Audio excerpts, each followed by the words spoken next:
Hey guys, we're back. Hey there.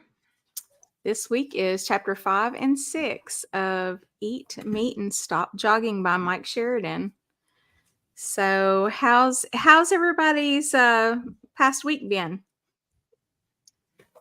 I weaned off coffee this Oh, past week. I decided to try to see how I would do because I had been off coffee for a while and then I added it back, but I was doing coffee with just a little bit of heavy cream, but a chocolate element packet. mhm.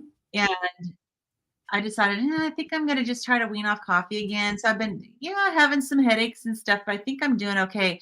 But I did have a really interesting situation, and I decided to see like what would happen if I just had the chocolate element in hot water. And I almost like maybe 15 minutes or so after I finished drinking it, I started having right hip pain. And it took me like 3 days, maybe 4 days for that to go away. Oh, wow. So, and I know chocolate's high histamine, so I'm like, Mhm. okay, maybe the issues I was having with coffee wasn't so much the coffee as it was the chocolate element that I was adding to it. So it's just like everything we do with carnivore diet, it's a big experiment. But yeah, other than that, I've been doing the arm flab challenge with Lindy and doing these arm exercises, and they're hard, and it's like stretching myself and making myself do something that's hard. So that's a good thing. And we've got a lot of people that have joined us. So that's awesome. So all's well. Oh, cool. That's awesome. I'm glad a lot of people have joined. Yeah. Mhm. So, what about you, Carrie? It's been a good week. Nothing specifically stressful and nothing specifically exciting. So it's just I've been enjoying, of course, reading this book and the ketogenic book too. Um, that we've done together as a group, and I've got some ideas for some videos, but I still haven't put those out yet. So y'all, I'm going to get to it. I'm hoping that things will calm down a little bit with the day job. Like I said, it's nothing bad. It's just changes and, just some things that I have to adapt to. And so Yeah. hopefully within the next week or two, maybe after the fiscal year, our fiscal year starts July 1. And so when we're closing things out, it can be really busy and intense and some tough deadlines. So it's all, but I am glad to be here, and I'm looking forward to digging into this because it's just interesting. I mean, we've been reading quite a few of these things, and yet once in a while I'll see a study referenced or something, and I'm like thinking, why is this not well known? Yeah. So I'm interested to see what you guys think. Yeah, I know. I feel the same way. I'm like this. If it's not that difficult for these authors to find these studies, then why aren't these studies published? But I think we kind of already know the answer. We do. But awesome. Yeah. So yeah, Carrie, don't forget to post the link in your stream in yours. Yeah. Was Charlie going to be able to join us today? I haven't heard from Oh, I don't Charlie. know. But Charlie, if you're out there, yeah, if you're here, Charlie. So my last week has been pretty good. I had my interview with Dave Mack. So that so did was I. both kind of nerve-wracking and fun at the same time. I didn't really know what to expect, and I think I was a little bit intimidated by Dave's style of the way he edits and stuff. It makes it look like the person has to just talk continuously the whole time. And I was so nervous about that because I'll just I need to be, prompted. I need to have somebody to talk to. But you did he really did. well. He did. You He did did. very well. Thank you. Yeah. He changed it up a little bit. I think some people just naturally talk for a long time. And I'm more of a, like, back and forth type. I don't know. Yeah. Anyway, but thank you. It was a Yeah, lot of you fun. did very well. And I had my interview too, and it published, was it yesterday or the day before? Yeah. It was Friday. Yeah, it was really good. But he told Oh, there's me Charlie. that he told me about his style, that he tends to just let people talk and everything. And I said, Yeah. well, you don't have to worry about me because I can talk. And he goes, great, we're a match made in heaven. So I mean, I'm a talker, but I don't know. I guess I just need a little, like, help along the way to yeah. keep going, or else I just feel like, gosh, what am I rattling on about? Well, there's awkward pauses that can happen. Yeah. And then you And just he kind of cuts go, most of those. yeah. Mhm. Yeah. Charlie. Hey, Awesome. Charlie. Hey, how's it going? So, It's Good, good. good. It's good. So How's all four of us in the last like week and a half or so have been on Dave Mack. So yeah.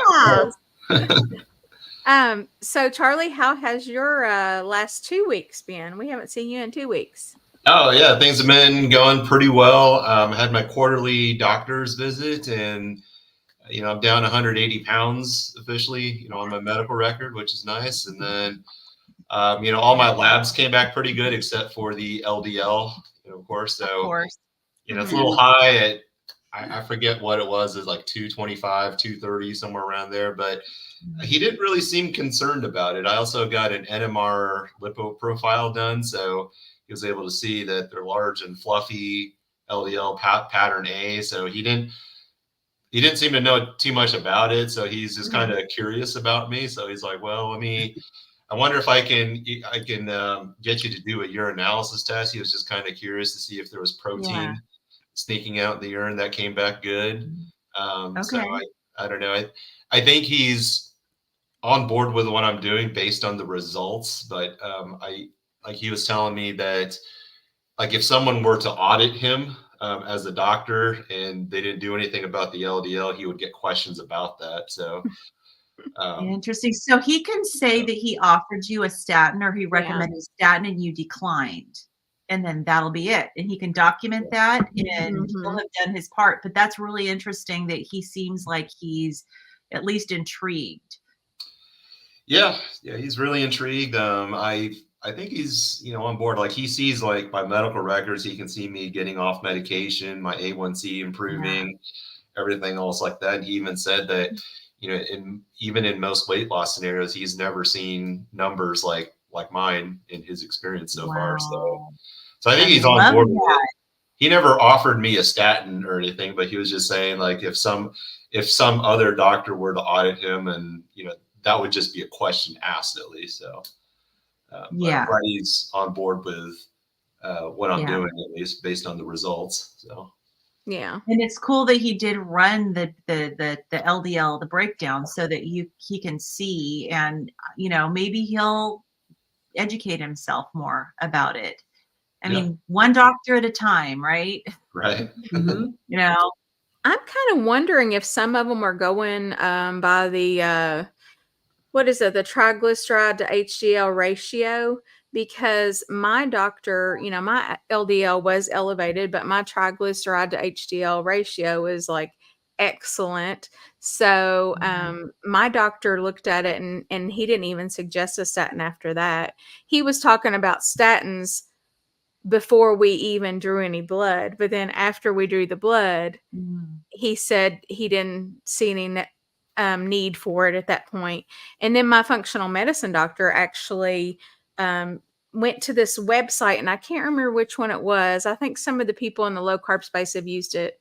But basically you go there and you put in a lot of different data, and it tells you like what your probability of having a cardiovascular event is. And mine was like 1 in 100.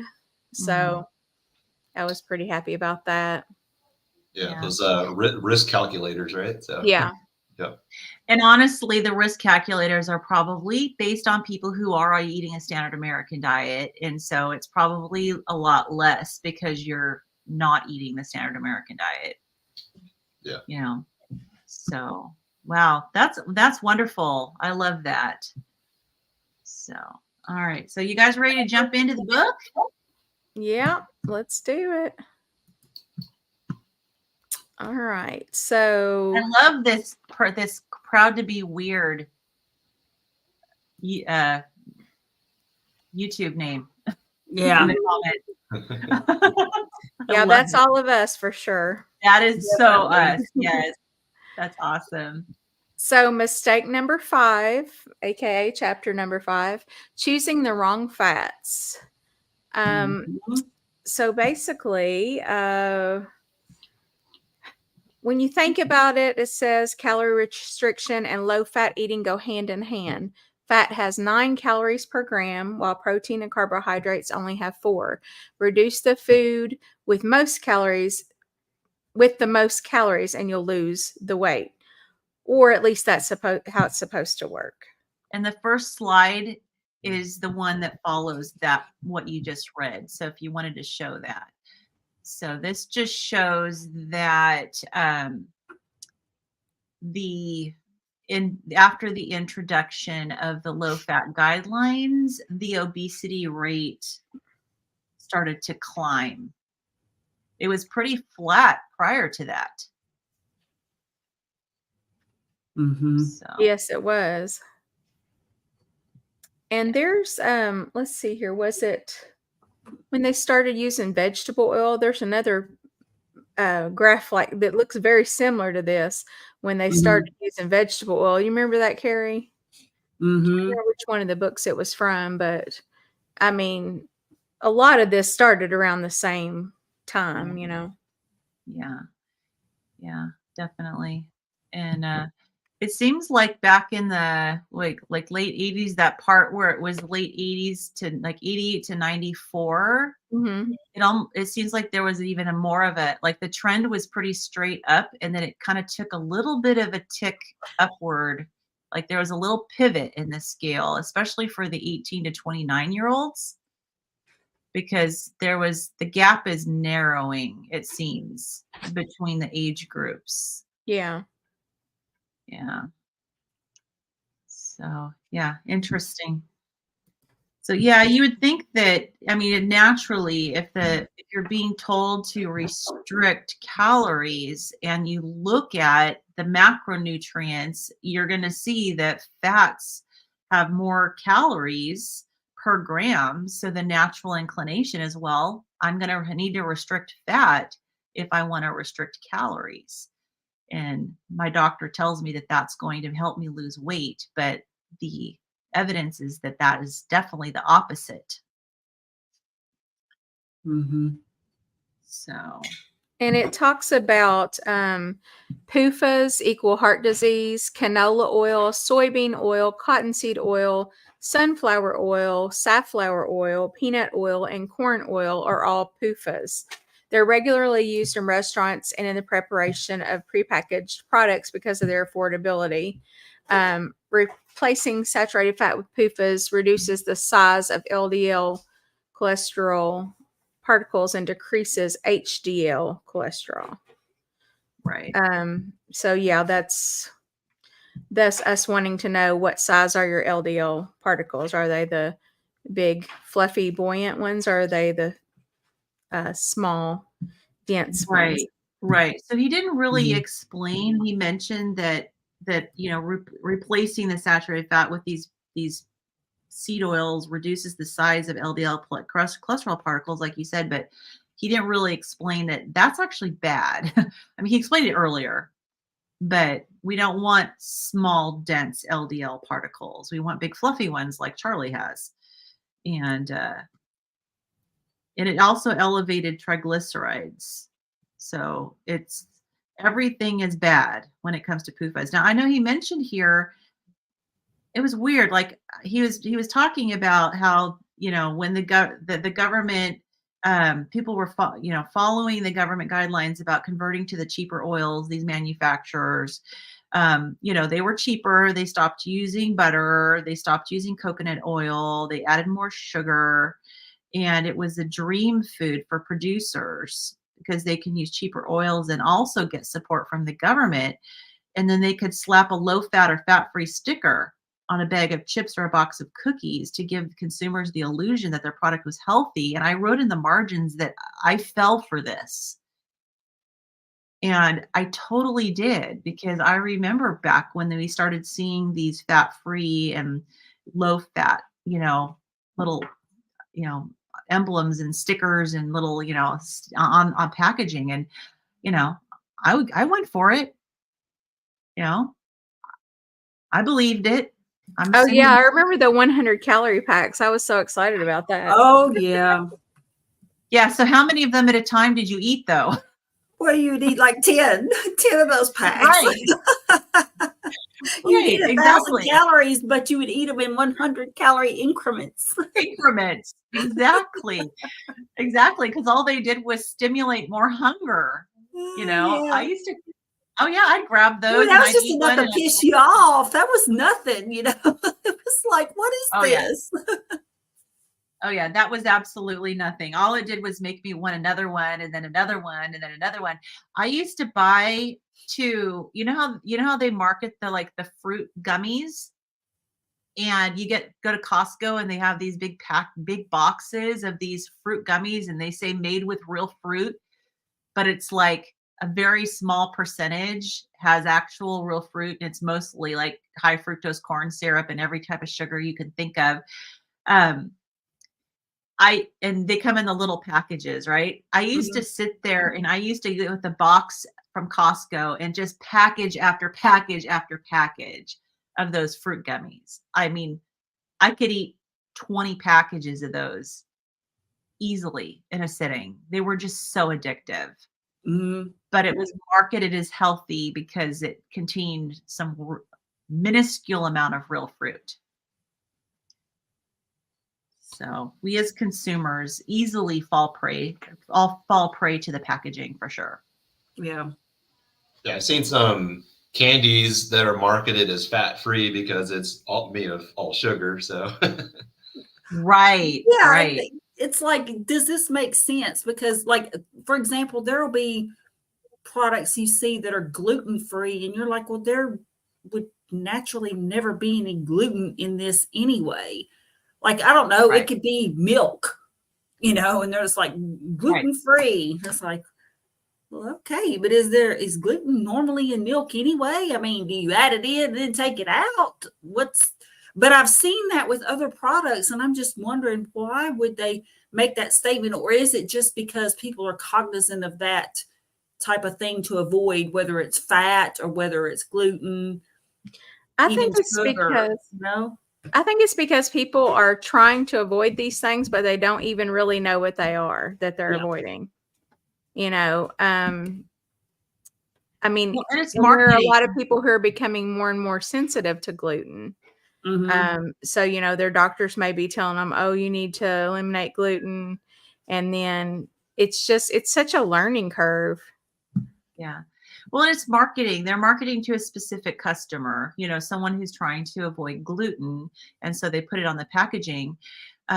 Just like, I mean, this is not a food, it's a pharmaceutical, but like if you look at extra strength Excedrin versus Excedrin migraine, it's exactly the same. There's zero difference between the two products. But yet somebody will go, oh, well, I have migraine, so I'm going to buy Excedrin migraine instead of extra strength Excedrin. But there's zero difference between the two. So it's just packaging, maybe like with Excedrin, maybe it will appeal to somebody who might have been buying Tylenol instead, and it'll draw them over. So I'm assuming that it all has to do with marketing and reaching a particular demographic. And maybe I don't think they charge more, like with the Excedrin. I don't think they charge more. So I don't know how it is with the gluten products though. If they have something that's naturally gluten free anyways, and they put a gluten free label on that, do they charge more? Have any of you noticed that? I don't think so, because I've noticed it on stuff that's been around for years. Yeah. And they just suddenly, like, especially cereals that are, corn-based cereals, they just want that as an extra marketing thing. Yeah. because they know that's big. Yeah, they Yeah, know and that people people who are have- looking at those types of things on the label. And so something that says gluten-free, just, right there on the front, Right. And will we saw the attract their same thing with attention, because if you keto. logically think about it, it's like, just as an example, I'm making up something, but I mean, like, milk wouldn't have gluten in it. So Right. why would you even think that it would be necessary to put that on there? But then there are products like that Right. they don't have gluten in them, but they use the non-gluten or gluten-free as a selling point. Right. It's just Right. funny. Well, and they'll also have labels that'll say no added sugar, but yet there's a lot of naturally occurring sugar anyways, but yet it's promoted as healthier because they didn't add any additional sugar, but it doesn't mean that it's healthy. Yeah. And so that sort of thing, yeah, there's a lot of that. Same thing with keto, like keto products. I mean, Mhm. over the past 10 years, when I was doing keto, it's probably like maybe 7, 8 years ago, I started to do keto. You can find keto products labeled keto anywhere. You had to make your own. And so now there's all these keto products out there that say keto, but they are, if you look at the ingredients, a lot of them are complete garbage. So, yeah, so packaging is definitely really important in how they package things. So, yeah, it's just that the industry. And so we as consumers need to be very just aware of how the industry works. All right. I have another slide. I only have 2 slides. Okay. The other slide's coming up. So this one was, he mentioned a 1993 study in the Lancet that showed Mhm. that a switch from butter to margarine increases heart disease. And so the vertical axis is age-adjusted chronic heart disease incidences per 1,000 population, and then teaspoons per day on the horizontal. And it's interesting because it shows that as consumption is, the more margarine you consume, the higher the heart disease. But conversely, if you have like no butter, you have more incidence of heart disease than if you just have a little bit of margarine. So it's almost like butter is protective, because as you decrease the butter, as you increase the butter, your heart disease incident goes down. It doesn't go down as dramatically as the margarine goes up, but it does go down. Did you guys notice that about this?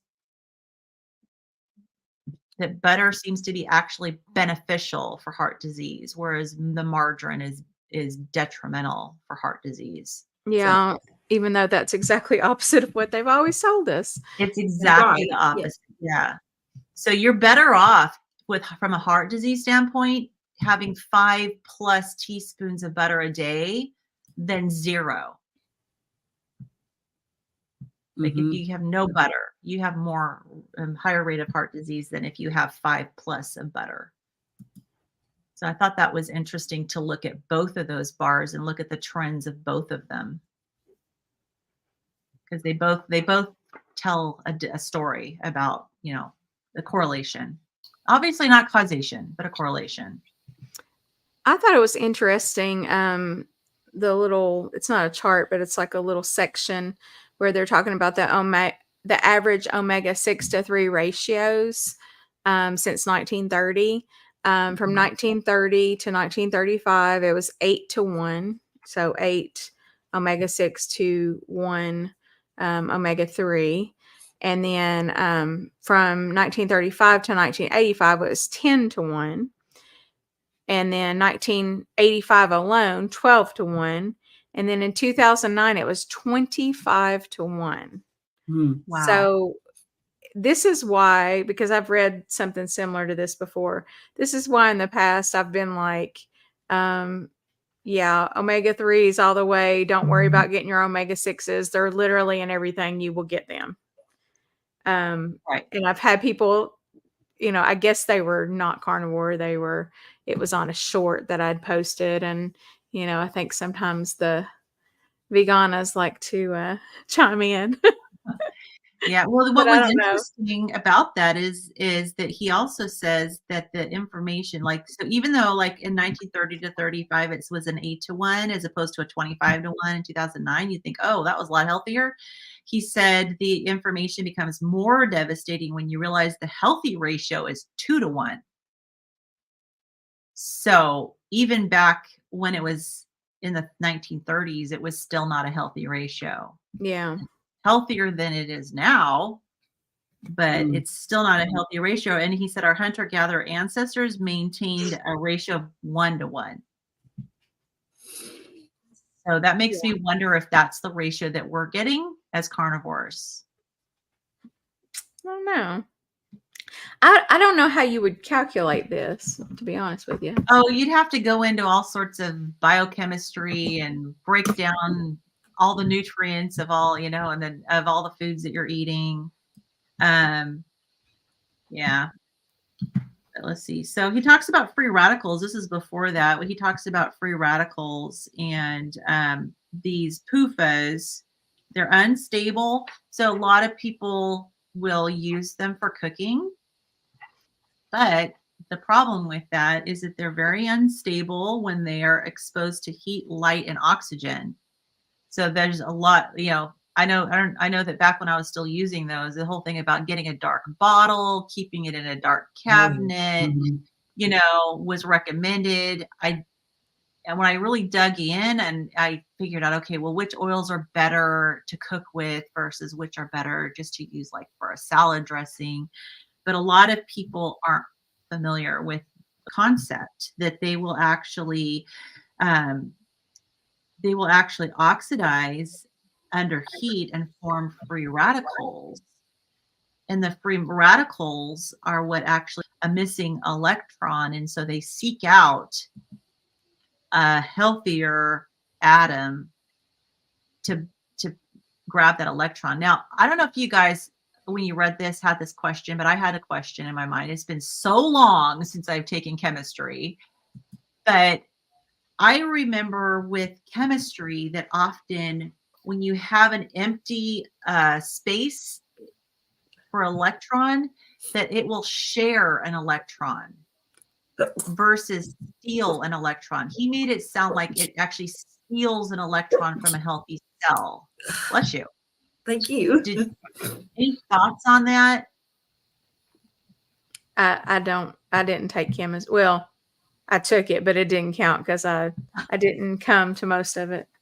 Okay.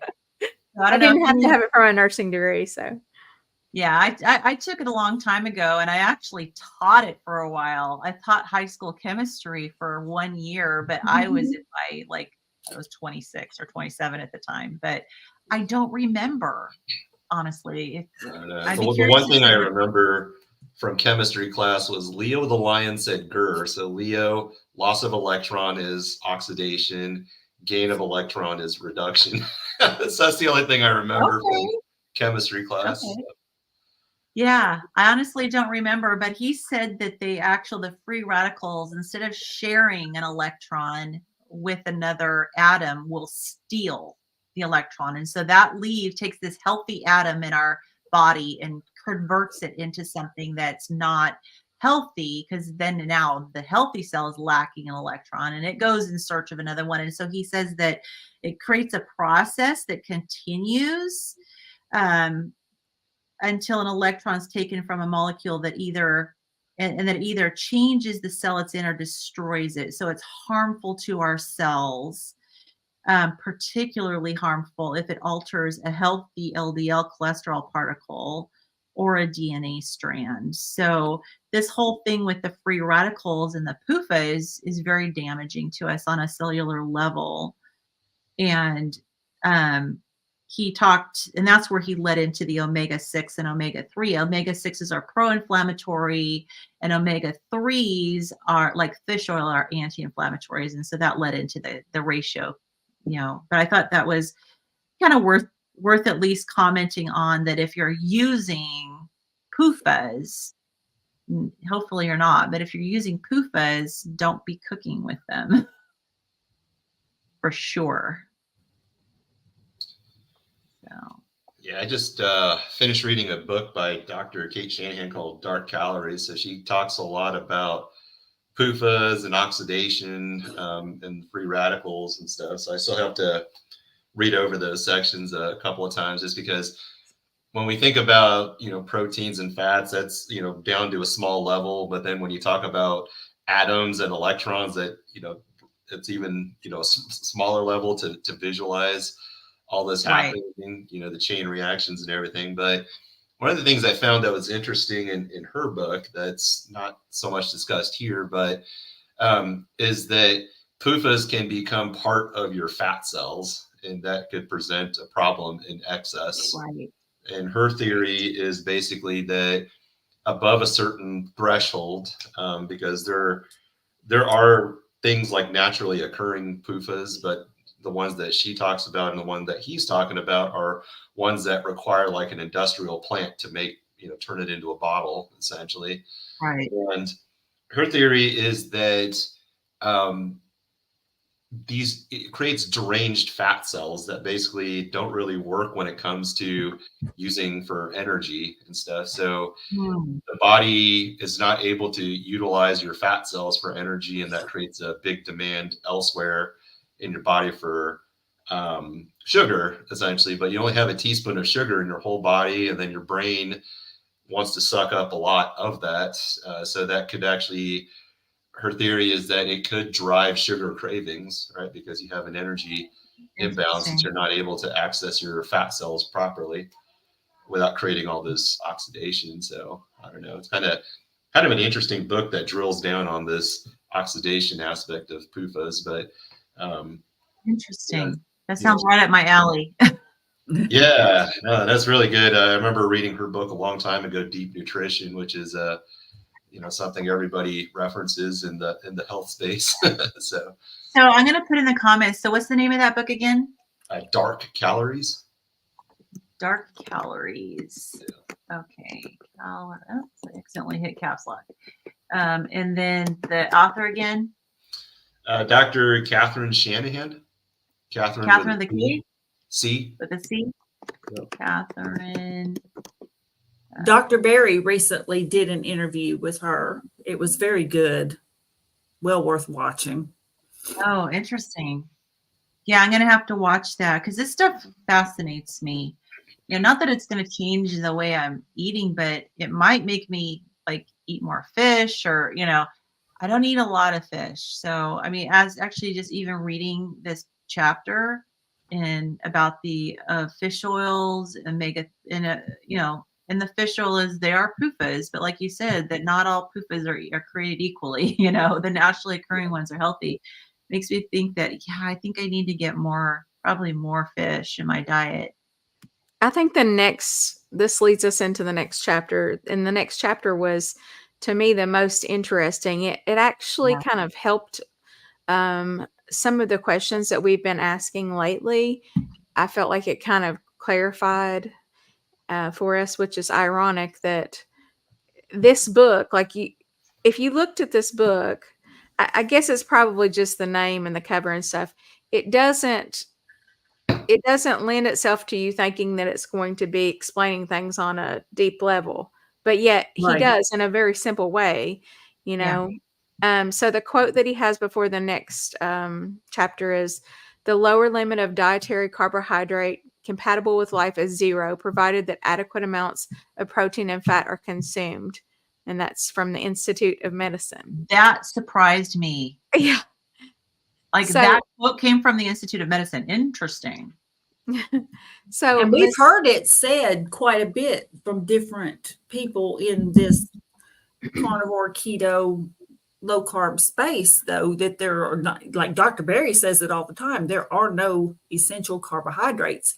But the difference is the Institute of Medicine is saying this. And there again, it's one of those things. And I'm like, why do we not know that they're saying these things? Because these are things that need to be, people need to know. Yeah. And somehow they're not it's not spread. It's just kind of, there might be a blurb about it, possibly in an article or something, but for the most part, it's just really not talked about. And so when I see a quote like this, I'm just like, I would expect to see Dr. Ken Berry, his name after that quote, but I wouldn't expect the Institute of Medicine. That's my point. And it's like, why is it that if somebody like Dr. Berry or Dr. Chafee or whoever says it, they're out there, but then Institute of Medicine says it, and I guess they just shut it up. Shut it up, right? Well, I think it was their little clarifier on there. Well, crud, hold on. I just got out of the chapter there. It was their little clarifier. The lower limit of dietary carbohydrate compatible with life is 0, provided that an adequate amount of protein and fat are consumed. So I think that was kind of their, they said it. It's like, there, we said it, but right. You don't need any carbohydrates. Yeah. But I don't think that that's what they were necessarily wanting to say, like, oh, I see what I understand. You see what I'm saying? Mean. Like they were clarifying. In other words, they had a caveat to it. Yes. Yeah. And so I'm okay with that caveat. That's fine with me, but that's fine. But like you said, it's not something that's just out there. Yeah. But so that leads us into mistake, or chapter number 6, believing carbohydrates are essential. The typical reasoning for prioritizing carbohydrates is that we need them for energy.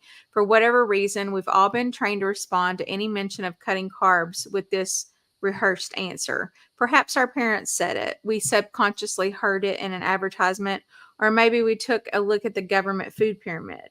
The reasoning is almost laughable when you learn that our primal ancestors, who walked 5 miles a day and had to hunt and gather their own food, averaged less than 80 grams of carbohydrates per day. Yet somehow people who drive a car to their desk job every day need carbohydrates. Realistically, carbohydrates provide no essential component and supply none of the elements necessary to build or repair tissue in the body. There is no dietary requirement for carbohydrates. Yeah, I think that the thing that I hear the most is like, yes, like, how are you getting energy if you're not eating carbs? I just got a phone call like today from a dear old friend that used to be a neighbor from back in the late 1990s, and we've been keep in contact every once in a while. Her name's Lynn too. Hi, Lynn, if you're watching. I shared my channel with her, but I was sharing with her about what I've been doing and on the carnivore diet and all the health benefits. And the thing she asked was, so, but where are you getting your energy from? And that is the most common question, because we have been taught that carbohydrates equals energy, and that's where we get our energy. So of course, I told her from ketones, and but it's a very much of a new concept for so many people. They don't hear about energy coming from ketones, and how there's actually, our body really likes to live off of ketones, and our heart functions better on ketones. Our brain functions so well too with ketones. And of course, we produce our own glucose. So, our body can produce the glucose that it needs. But I also hear, but what about vitamins and minerals? And I think that because plants contain vitamins and minerals, it's easy for people to assume that therefore we need them, because they're not being taught that animal products also contain these vitamins and minerals. And my thought is, well, the plants, just because the plants contain the vitamins and minerals doesn't mean they're meant for us to eat. They're providing the vitamins and minerals for the animals who eat them, not for us, because if they were intended for us, we would be able to fully utilize them, and we wouldn't have part of our, part of the plant we can't even digest. But they're designed for the animals, to provide nutrients to the animals, who then provide us with nutrients. And it's just a kind of an interesting kind of mental leap that you need to make when you're starting to kind of realize, okay, wait a minute, maybe we don't need plants, maybe we don't need the carbohydrates they are needed by those who consume them, but they're not needed by us. And it's a foreign concept that we could get all the nutrients we need from the animal products. That was so new to me. I think a lot of it too is, you can get your energy from fat or you can get your energy from sugar. And they haven't told us that because the messaging all along has been that fat was just bad for us. Fat was horrible. And, so nobody ever told us, okay, that's an option. Yeah. Yeah. Well, it was demonized. Mhm. You can't talk out of both sides of your mouth when you're trying to demonize saturated fat. You can't then come back around and say it's a really great energy source. So you kind of have to choose one narrative versus the other, and it's pretty obvious what's been chosen. Yep. So I like that he brought up the point about, so where he's talking about all carbohydrates become sugar, that he brought up the point that they are all saccharides. So carbohydrates are either monosaccharides, disaccharides, and polysaccharides, and saccharide means sugar. It sounds kind of more benign when you see it in its chemical word, but saccharide means sugar. So polysaccharides mean many sugars. So it's all, no matter what carbohydrate you're eating, it is just saccharides. It's made And up of, basically that just means the rate at which it's going to be digested, If right, it's a simple sugar, it's going to be digested quickly. Some will take a little bit longer, but they all ultimately turn to sugar. right. Absolutely. And he did bring up that whole wheat bread increases your blood sugar more than actual table sugar. Yep. Yeah. So if you're And looking here's at the your diet, thing, like my dad, for example, was proud of himself because he said that he had started eating low carb, which is a good, encouraging thing until you find out what that means, because low carb to one person might not mean low carb to another person. And he said he'd gotten rid of sugar, which was a good thing, but then he was eating bread.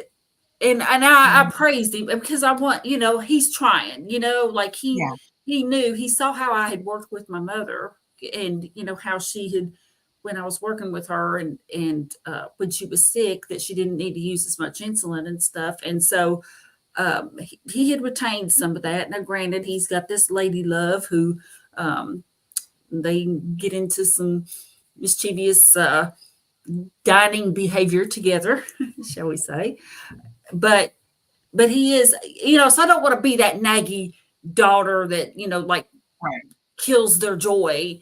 But at the same time, I don't want to see him suffer health issues that he right. doesn't have to suffer.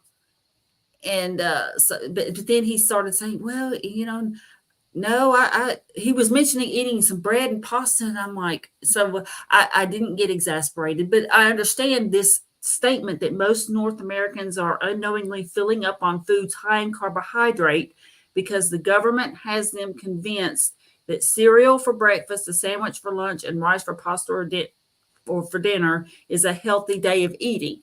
And that sort of falls into that. In other words, everybody knows what a donut is or a piece of cake, something sugar, sweet.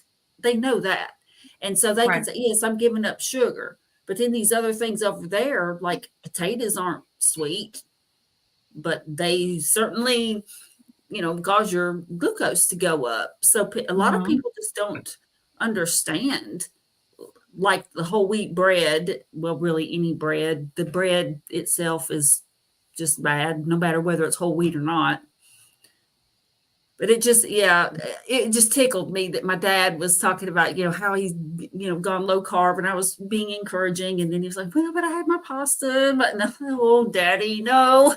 And yeah, they do like whole grain pasta as opposed to the just refined pasta. And so, and I mean, remember we did talk about the studies that were done comparing whole grain versus just like white flour. And it wasn't that whole grain is healthy, it's just less unhealthy than the more refined flours. And So that's something though, but it's Yeah. portrayed to us as consumers that it's healthy. Right. It is the healthier option than refined, but it's not healthy. It's still messing with your blood sugar, and it's all sugar. So no matter how you slice it. And I used to do like oatmeal for breakfast, thinking, oh, that was really healthy. I'd make the steel cut oats, the long that you have to cook long. And sometimes I'd do in the crock pot like the night before. And I'd make like a small crock pot with steel cut oats. I'd put a cinnamon stick in there, and maybe some raisins, or some other currants that I'd put in there. And I think I was providing a really healthy and nutritious breakfast for my family for the next day. And they enjoyed it. And of course, I then put maple syrup or honey, and then put butter and put some milk in it. Of course I sugared it up anyways, but I thought it was being healthy, Yeah. by doing that and providing that for my family. But choosing the Ezekiel breads and instead of the Wonder Bread and the whole grain pastas. But no, it didn't make me healthy. I mean, I was still very morbidly obese, and I was still very inflamed and with, and very reactive with my mast cell disease when I was trying to eat that way. It didn't help at all. I'm sure you guys had the same experience. Yeah, it's interesting the conflation of foods that are not as bad for you as being healthy. I mean, and whole wheat Right. versus refined flour is like saying 4 broken fingers is better than 5, but it's still not nearly as good as having a functional hand. So. Right. Good analogy. Yeah. Or like Dr. Barry will say, he'll just say less bad. He's less bad doesn't make it good. Yeah. Yeah, that's right. And I think part of the problem with saying healthy or not healthy is healthy to who, in whose opinion is it healthy? Yeah. There's just so much contradictory information. Well, and it's probably very healthy to the animals who are supposed to eat it. It doesn't mean it's healthy for humans. Right. Yeah. So I like the how he talked about, excessive carbohydrates equals fat storage. And I like the way he explained it. So he said the easiest way to understand this concept is to think of the body as having 3 empty cups. Mm-hmm. So if you can imagine just 3 cups, he said the first cup is your glucose to burn immediately for fuel. And then the second cup is your glycogen to burn if cup 1 is empty. And for exercise, cup 3 is your stored fat to burn if cups 1 and 2 are empty. So he says that if cups 1 and 2 are full, any excess carbohydrates are converted to fat in the liver, either sent to the bloodstream or is circulating fat. Triglycerides are stored as body fat in cup 3. So the more we have carbohydrates, the more we just have to store that extra as fat, because we're never emptying and draining cups 1 and 2 and never getting to the point where we're starting to pull and use cup 3. So lowering the carbohydrates gives us that opportunity to actually burn that excess fat instead of continuing to store it, which we've all found.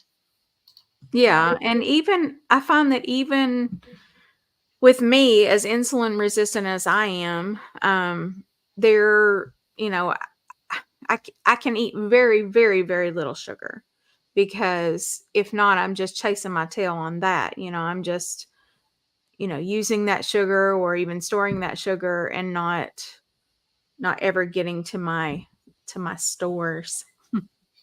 Yeah. And sometimes insulin resistance takes years to reverse too. Yeah, I was just gonna say I've read that it can take years. I don't know what you all the three of you have read, do you recall anything in particular about any time frame, or does it just depend on the person? I think it's different for everybody, and especially if you are going through a condition that makes you naturally more insulin resistant, like menopause. Mm, Oh yeah. Yeah. yeah. So interesting. Yeah, I've never heard this 3-cup metaphor before, but I really liked it because it was easy to visualize. Like what Carrie was talking about earlier. It's hard to visualize what a carbohydrate is outside of sugar. So sometimes that can be kind of counterintuitive to people. But the way that he makes it sound, he doesn't really define what excess means because at the very top of the chapter or the end of the last chapter, he said there are zero essential carbohydrates essentially. So with his cups in 1 and 2, that can really depend on a person's activity following a meal, how Right. much lean muscle mass they have in their body, for the glycogen store. So I like how he explains it, but it also leaves room for individualization to kind of understand it for yourself. So Yeah, definitely. And of course, he did talk about how cup 2 is for exercise. So the more you're exercising,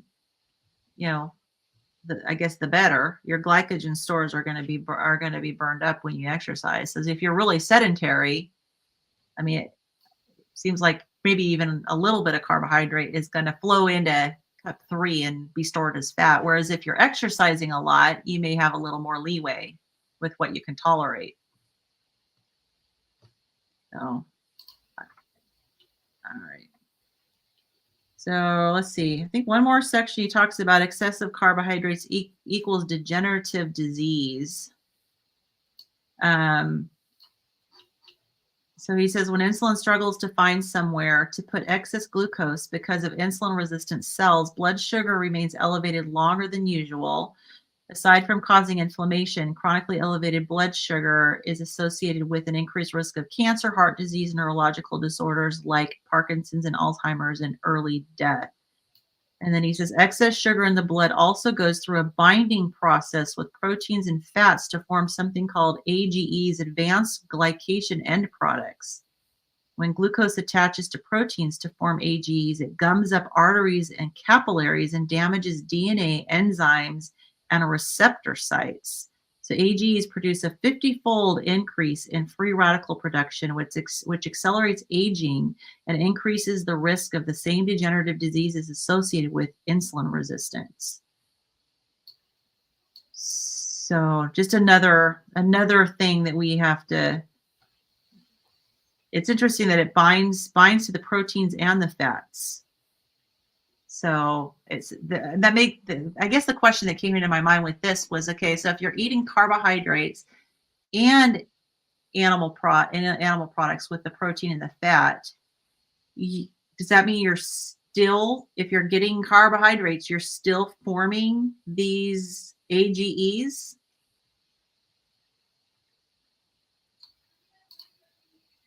Because they bind to the proteins and the fats? Okay, say that again. So because he says excess sugar in the blood goes through a binding process with proteins and lipids, right? So obviously if you're eating protein, you're eating dietary fat, and you're eating carbohydrates, you're going to have some of these glycation end products. So I didn't read it that way. That no carbohydrates? I didn't read it that way. Okay. I read it as basically excess sugar, period. Like, Okay. Not sugar with something else that you were eating, but that excess sugar, period, is going to lead to that. Right. Does that make sense? Yeah, that's kind of the way I was thinking of it too, is that, so really my thought was the only way to avoid this is to either eat very, very low carbohydrates so you don't have excess sugar, or to eat none. Yeah, I mean, I don't think it would matter what you're eating. If you're eating excess sugar, you're going to have advanced glycation end products. So what Because that happens? sugar has to go somewhere, Yeah.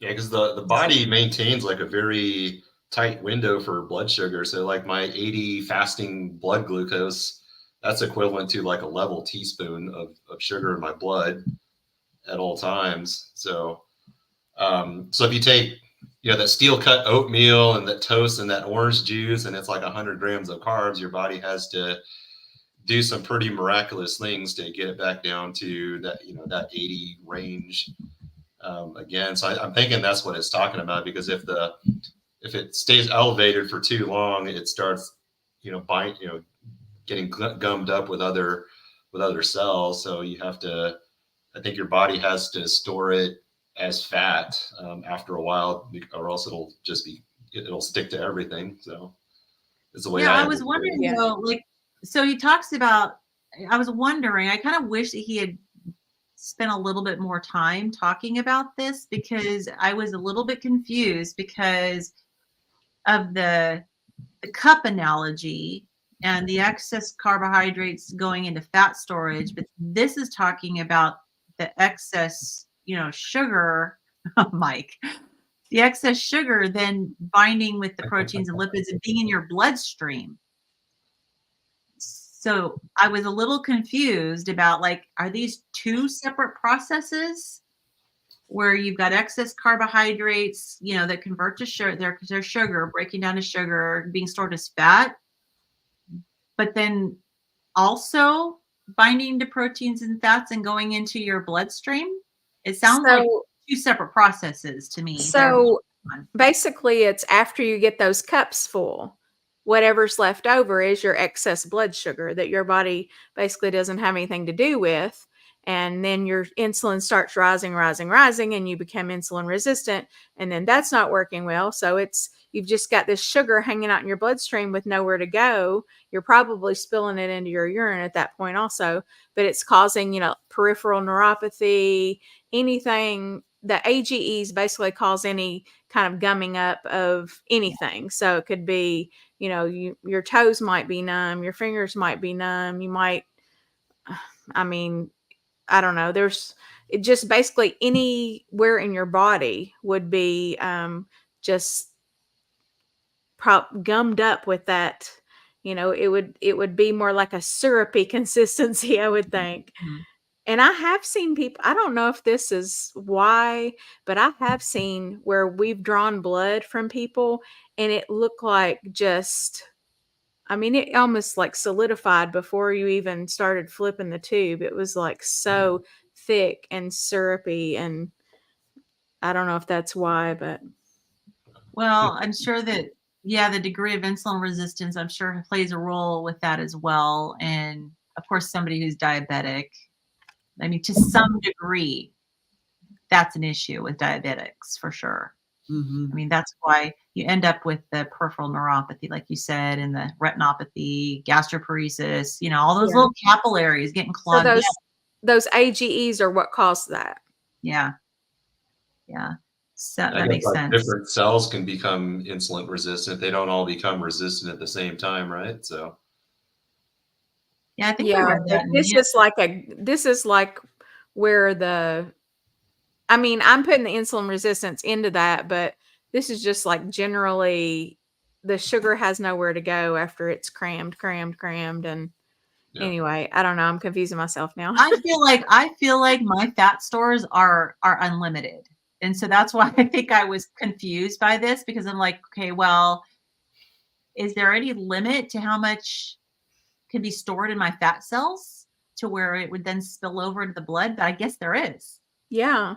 Yeah. What if your fat cells become Yeah, insulin and that's why resistant? you would have like triglycerides floating around. And that's when Yeah. your triglycerides would be high. Mhm. Everybody associates triglycerides with eating fat, but it's not. It's from eating carbs. Right. You eat too many carbs and you've crammed. You've crammed into your insulin has tried really hard to cram it into mostly your muscle cells. Then it's tried to cram it into your it's made glycogen stores, and it's like, okay, we've got enough there, and then it goes on to the next thing, and I don't know. It just, to me, it's like that it's two separate things, but it's kind of the same thing. And I'm having trouble coming up with the words to explain it, but Yeah. I remember Jason Fung's analogy of the subway pushers with yeah. insulin.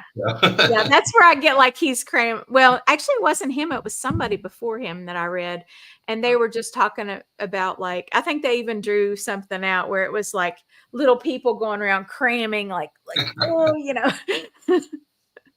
So to me, that was a very memorable representation. Yeah. So there's only so much that you can fit into the subway car, right? And then it spills over.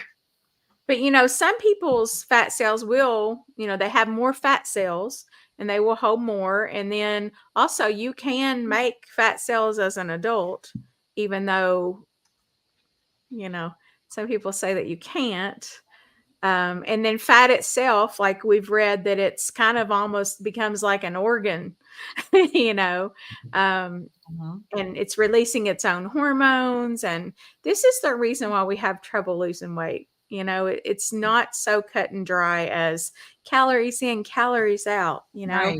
Not only do we have hormones, our fat cells have, are secreting hormones. And Yeah, it's been a real education about fat cells because I like going from kind of the impression that fat cells are just kind of benign. They're just kind of hanging out there and they don't really serve much of a function other than to make you look bad from a vanity standpoint.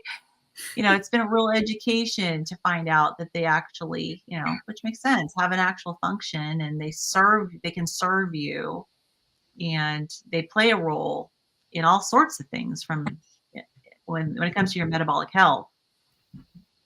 So and he mentioned something too about fasting and how that starts to eat into your muscles.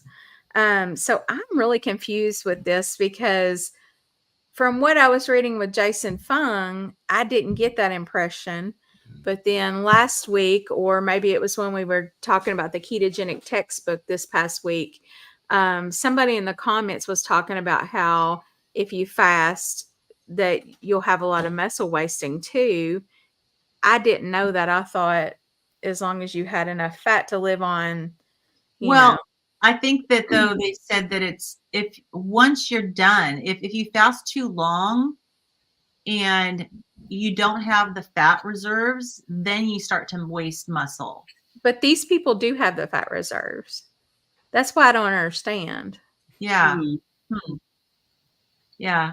I don't understand that either because I thought that like if you have plenty of fat, like we talked about that guy who went like over a year on just water, medically supervised water fast. And he had a lot of fat to lose and he lost his fat. I haven't dug in to really look at that, case study with him. Did they actually do, scans on him and look at his muscle and make sure he wasn't losing muscle? I don't know anything about him other than I know a guy went over a year. Yeah, it was a case study. That's all I know. By reading Dr. Fung, I didn't get that impression. But then even, like I said in the comments, and it may just be, I don't know. I don't know. It may be just, where you get information from different places and it's like, who's actually right, Right. And who's interpreting different studies correctly versus not correctly. And then, with the whole fasting and being a middle-aged woman thing, some people say, oh, it's wonderful. Fast like a girl, and then other people say, no, women should, like, especially my functional medicine doctor, she does not want me intermittent fasting at all. Okay. She thinks that that's going to increase my cortisol. It can do that. Yeah. I mean, I know it can, but I don't know what the answer is. I don't know even what to tell her when, because my body naturally doesn't, like, I just like to listen to my body. If it wants to eat, I feed it. If it doesn't want to eat, I'm not going to go in there and shove my face, because I feel okay. I feel good. And sometimes that might be 23 hours. This topic came up with Lindy and the live stream that I was doing with Lindy on Friday for our arm flab challenge. And she mentioned that she does not do the fasting because it's not good for her. And I've heard too, like I used to follow Dr. Mindy Pelz a lot before I was carnivore. And, she talks a lot about intermittent fasting in women, and it's very different for women versus men from what she says. And she talks about how, in particular, women's bodies really they're almost like our bodies are out to get us. Like if we do anything routine, like when it comes to fasting, our bodies will go like, okay, I see what you're doing. I'm going to store fat anyways. And I'm going to, and so she promotes mixing it up, and she's still recommending doing some fasting, but she's saying you need to give your body a break from fasting. You need to basically keep your body confused so that and that goes along with what Dr. Fung said too. I do remember he was very big on mixing it up, and if you do the same thing, your body's just going to catch on, and it's going to either lower or increase your basal metabolic rate to meet whatever you're doing. Right, exactly. So yeah, I mean, I kind of naturally do some intermittent fasting just because of the fact that I'm not hungry until like noon or 2 or something in the afternoon. And but there's times where I'm like, I want breakfast and lunch and dinner. So I'm kind of like you. I just kind of listen to whatever my body says it wants. Mm-hmm. Yeah. So, all right. Anything else we need to discuss from this chapter? Did we kind of beat it to death yet? I think it's a dead horse. No, just kidding. He's dead. Do y'all have anything else to add? I'm good. I think we did pretty good. I don't have anything to add. I totally, I mean, when you read this, and you always learn something. So like for me, just learning more about the AGEs, and, I've heard those terms before, and the AGEs producing a 50-fold increase in free radical production. So, associated with insulin resistance. So, and then dating back as far as 1843, an increase in whole grain and carbohydrate consumption was correlated with an increased risk of cancer, which I didn't realize that going back that far. So there's a lot there that, and we may have heard some of this, in exploring other books or podcasts or whatever, but yet I'm seeing this and I'm just like, this doesn't seem like something that I've heard that, and I don't think very many people have just in general heard it, even though it's, I mean, as far back as 1843, the increase in whole grain and carbohydrate consumption was highly correlated. Now, granted, it's a correlation, but you see what I'm saying. This is just very interesting. I've enjoyed reading this. There's one section, if you go back to the last chapter, he talks about animal trans fats are not the problem. I just thought it was kind of confusing because he was saying that there's linoleic acid in animal meat and then there's linoleic acid in vegetable oils.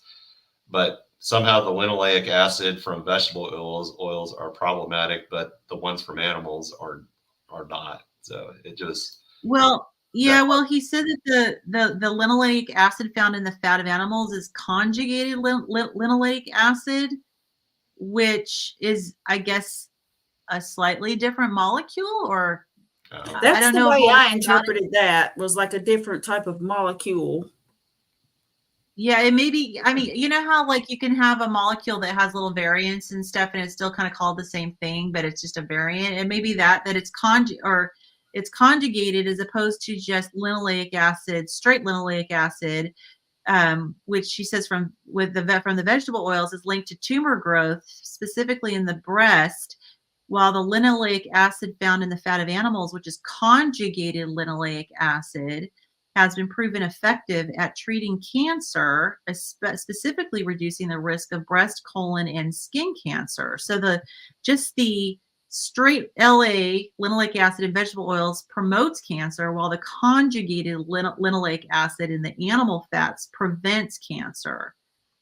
So there's obviously something missing, something different about vegetable oil linoleic acid. He didn't say it was the processing. So, okay, is this, am I on the right thought here? But, the same principle where I was talking about my doctor had given me the linoleic acid to take, the omega-3s to take, but they would have to be converted in my system, whereas like is this the same thing that we're talking about? Yes, I believe so. In other So words, that's what the you're saying difference. is, Like it's yeah, it's the difference of us actually being able to utilize that like it is.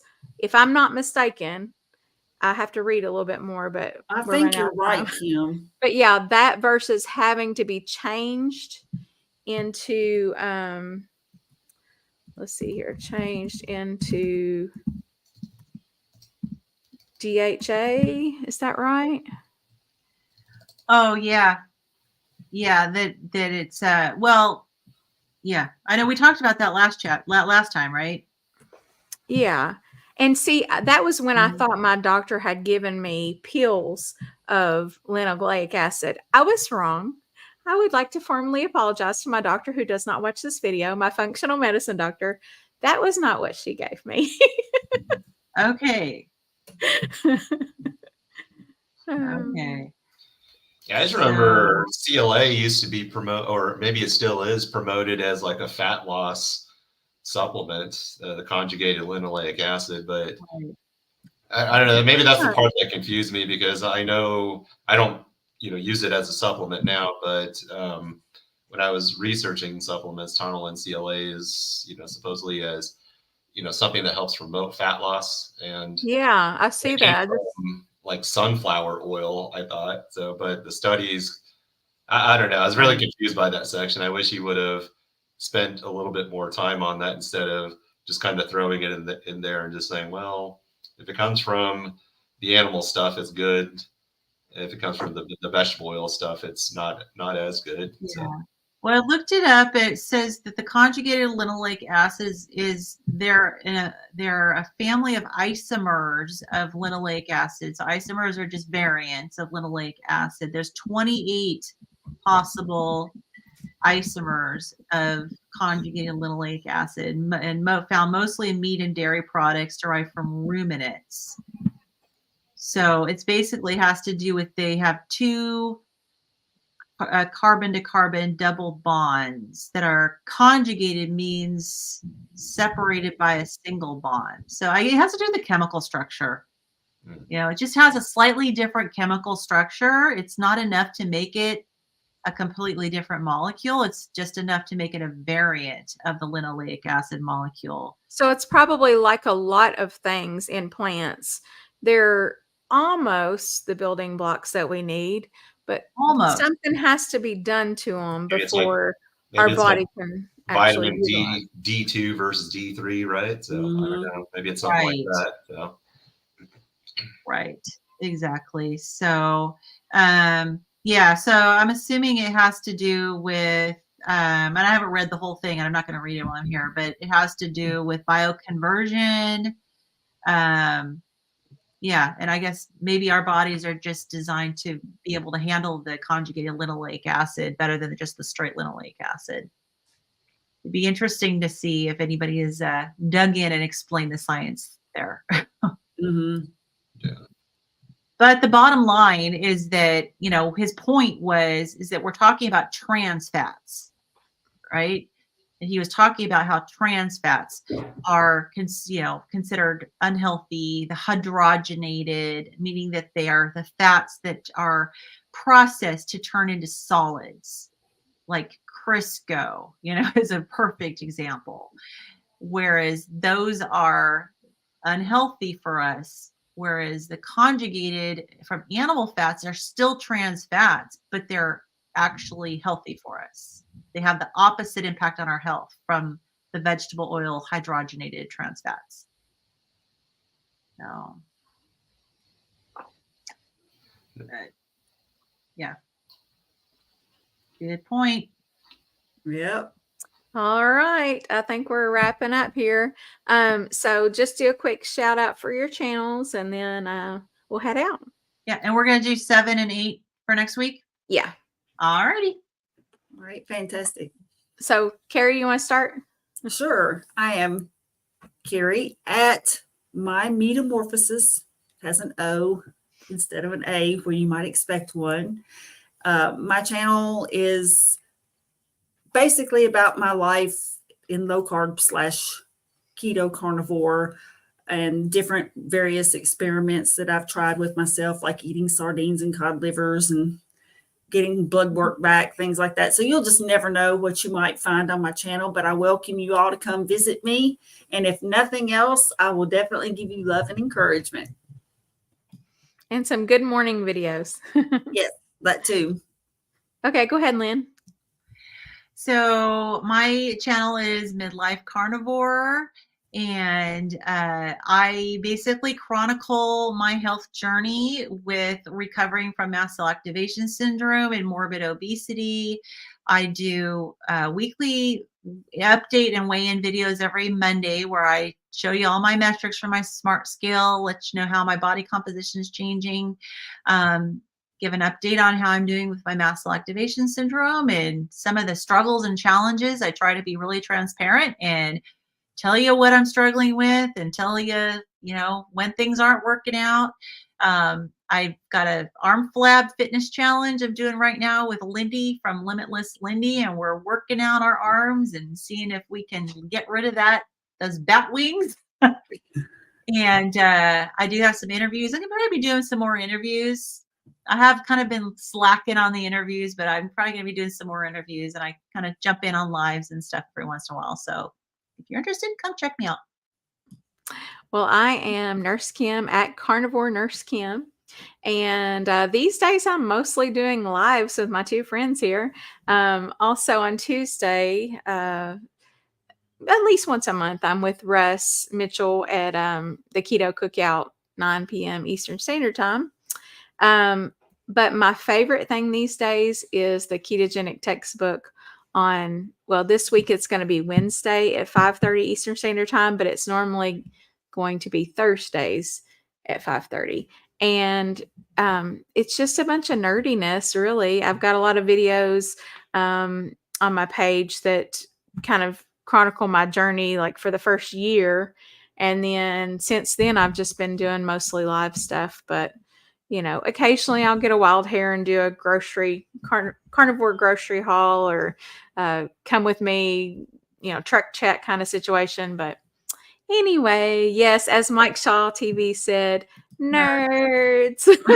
Yes. We pride ourselves in being nerds. Yeah, we tend to be the nerd magnets. And then Charlie does not have a channel, but I just watch your guys' channels. We're working on hassling him every week.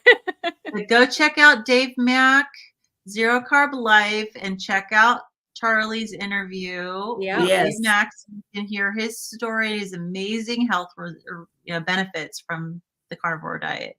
Yeah. So awesome. Yeah. So, all right, everybody. We'll see you next week. Yeah. Yes, Thank that's you, it. everybody. I've enjoyed it as usual. It goes by so quick. Yes, it does. Mike said it's nice to see Darth in person. That's right. Yeah, that's what we thought too. We were happy to have him. Yeah. All right, guys. Absolutely. We'll see you next week. All right. Bye-bye. Bye. Bye, you all.